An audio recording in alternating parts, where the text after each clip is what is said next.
Hello student, আজকে আমরা geographical ফ্যাক্টের মধ্যে জানবো যে জিওগ্রাফিক্যালি ইন্ডিয়া কেন এতটা ভালো জায়গায় রয়েছে। তার মেন তিনটে কারণ রয়েছে।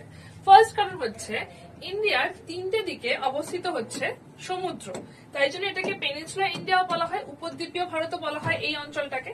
এটার তিনটে দিকে সমুদ্র হওয়ার কারণে ইকোনমিক্যালি প্লাস আগেকার দিনে বহির শত্রুর থেকেও ইন্ডিয়া প্রোটেক্টেড থাকতো।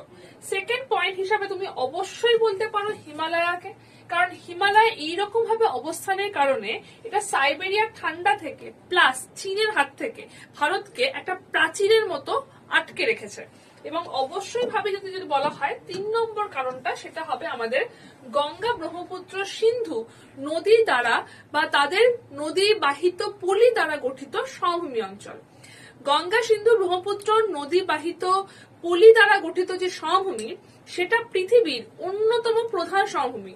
এবং এই তিনটে ফিচারের জন্যই ভারতবর্ষ আজকে অন্য বাকি দেশের থেকে এতটা আলাদা এবং এতটা ভালো। আর এটাই আজকে তোমাদের জিওগ্রাফিক্যাল ফ্যাক্ট।